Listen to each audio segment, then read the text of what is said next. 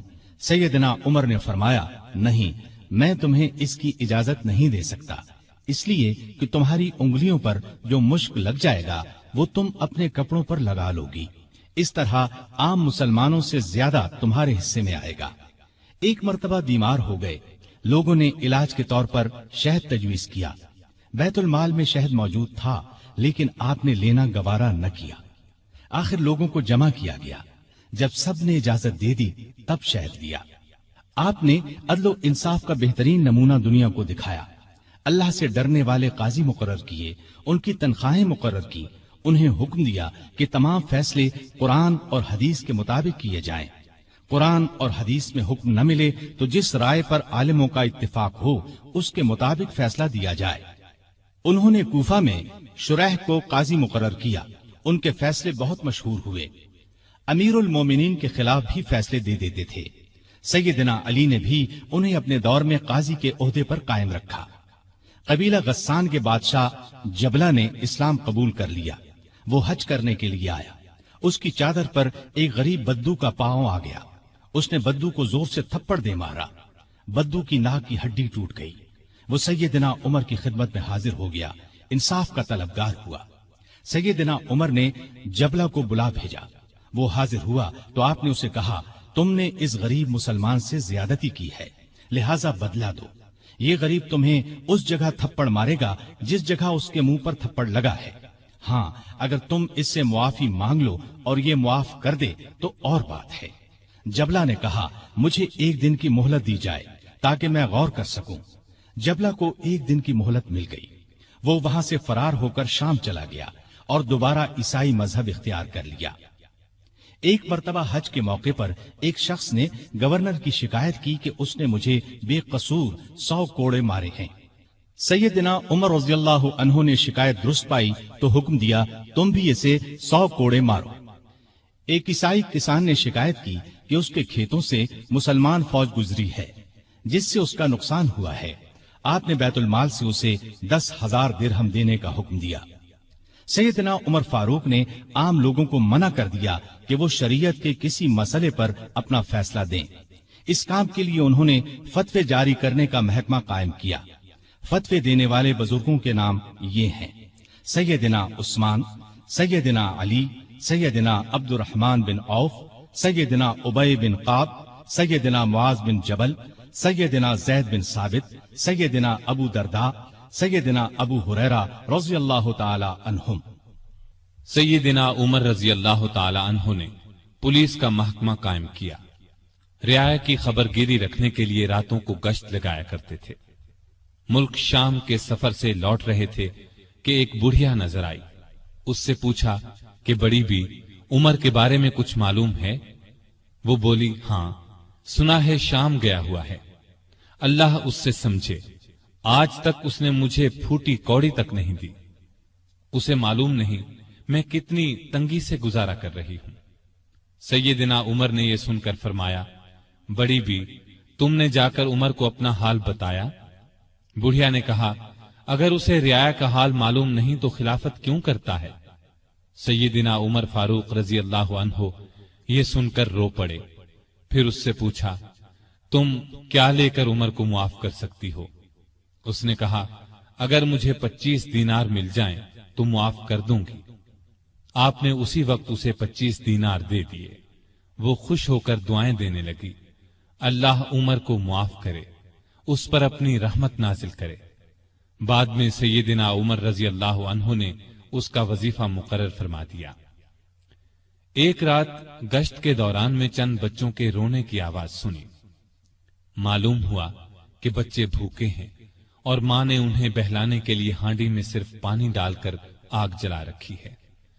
آپ اسی وقت خادم اسلم کے ساتھ بیت المال گئے، آٹا، گوشت، گھی اور کھجوریں نکال کر خادم سے فرمایا، یہ تمام چیزیں میری کمر پر رکھ دو۔ اسلم نے عرض کیا، آپ کیوں تکلیف کرتے ہیں، میں اٹھا لیتا ہوں۔ آپ نے فرمایا نہیں، قیامت کے دن میرا بوجھ تم نہیں اٹھاؤ گے۔ پھر سب چیزیں اپنی کمر پر لاد کر لائے، خود کھانا تیار کیا، خود چولہا پھونکا، کھانا تیار ہونے پر اپنے سامنے بچوں کو کھلایا۔ انہوں نے پیٹ بھر کر کھایا، پھر اچھلنے کودنے لگے۔ سیدنا عمر انہیں اچھلتے کودتے دیکھتے اور خوش ہوتے رہے۔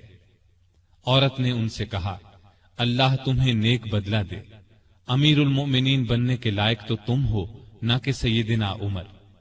سیدنا عمر فاروق رضی اللہ عنہ یہ سن کر مسکرائے، پھر واپس مدینہ آئے اور اس عورت کا وظیفہ مقرر کر دیا۔ ایک روز شام کے وقت مدینے کے باہر ایک قافلہ اترا۔ سیدنا عمر نے عبد الرحمن بن عوف رضی اللہ عنہ کو ساتھ لیا اور رات بھر قافلے کا پہرا دیتے رہے۔ ایک قافلے میں ایک ننھے بچے کو روتے دیکھا تو اس کی ماں پر ناراض ہوئے کہ بچے کو دودھ کیوں نہیں پلاتی۔ وہ آپ کو پہچانتی نہیں تھی۔ کہنے لگی، امیر المؤمنین نے حکم دیا ہے کہ جب تک بچے ماں کا دودھ پیتے رہیں بیت المال سے ان کا وظیفہ مقرر نہ کیا جائے۔ میں اس کا دودھ چھڑا رہی ہوں تاکہ وظیفہ لگ جائے۔ یہ ہے اس کے رونے کی وجہ۔ سیدنا عمر یہ سن کر روئے، پھر اعلان کر دیا کہ جس دن کوئی بچہ پیدا ہوگا اس کا وظیفہ اسی دن سے مقرر ہو جائے گا۔ ایک مرتبہ لوگوں کو کھانا کھلا رہے تھے، ایک شخص کو بائیں ہاتھ سے کھانا کھاتے دیکھا۔ نزدیک جا کر اس سے کہا، دائیں ہاتھ سے کیوں نہیں کھاتے؟ اس نے کہا، میرا دایاں ہاتھ موتا کی لڑائی میں کٹ گیا تھا۔ یہ سن کر سیدنا عمر رونے لگے، اس کے پاس بیٹھ گئے اور بولے، افسوس، تمہیں وضو کون کراتا ہوگا؟ پھر اس کی خدمت کے لیے ایک خادم دیا اور ضرورت کی چیزیں اس کے گھر بھجوائیں۔ ایک رات گشت کے دوران میں ایک عورت کی آواز سنی۔ وہ اپنی بچی سے کہہ رہی تھی، دودھ میں پانی ملا دے۔ بیٹی نے یہ سن کر کہا، ماں، امیر المؤمنین کا حکم ہے کوئی دودھ میں پانی نہ ملائے۔ ماں نے یہ سن کر کہا، باتیں نہ بنا، پانی ملا۔ امیر المؤمنین کون سا دیکھ رہے ہیں؟ لڑکی نے کہا، امیر المؤمنین تو نہیں دیکھ رہے، مگر اللہ تو دیکھ رہا ہے۔ سیدنا عمر نے ماں بیٹی کی یہ گفتگو سنی تو اپنے خادم سے کہا، اس گھر کو اچھی طرح پہچان لو۔ دوسرے دن ان کے بارے میں پتہ کروایا۔ انہیں لڑکی کی ایمانداری اس قدر پسند آئی کہ اپنے بیٹے عاصم کے لیے رشتہ مانگ لیا۔ اس طرح یہ شادی ہوئی۔ بنو امیہ کے عمر بن عبدالعزیز رحمت اللہ علیہ اسی خاتون کے نواسے تھے۔ انہیں عدل و انصاف، سادگی، پرہیزگاری کی وجہ سے دوسرا عمر کہا جاتا ہے۔ ان کا دور بہترین دور ہوا۔ مدینے کی ایک بے سہارا اندھی عورت کے گھر کی صفائی امیر المومنین خود کیا کرتے تھے۔ رسول اللہ صلی اللہ علیہ وسلم کے ایک صحابی سعید بن یربوک کی آخری عمر میں بینائی جاتی رہی۔ ان کے لیے ایک خادم مقرر کیا جو انہیں مسجد تک لاتا تھا۔ راستہ چلتے ایک عورت نے سیدنا عمر فاروق کو روک لیا اور کہا، میں رسول اللہ صلی اللہ علیہ وسلم کے صحابی خفاف بن ایما کی بیٹی ہوں۔ شوہر فوت ہو گیا ہے، چھوٹے چھوٹے بچے ہیں، کوئی زمین بھی نہیں ہے۔ بچوں کو گھر میں چھوڑ کر محنت مزدوری بھی نہیں کر سکتی کہ بچوں کو کوئی نقصان نہ پہنچ جائے۔ حضرت عمر نے اس کی پوری بات توجہ سے سنی اور فرمایا، تم تھوڑی دیر یہیں ٹھہرو۔ یہ کہہ کر گھر گئے۔ واپس لوٹے، ایک موٹے تازے اونٹ پر بہت سا سامان لدا ہوا ساتھ لائے۔ اس پر کپڑے اور نقد رقم بھی تھی۔ اس عورت سے فرمایا، یہ اونٹ لے جاؤ، جب ختم ہو جائے تو بتا دینا۔ جہاد پر جانے والے مسلمانوں کے گھر والوں کا بہت خیال رکھتے تھے۔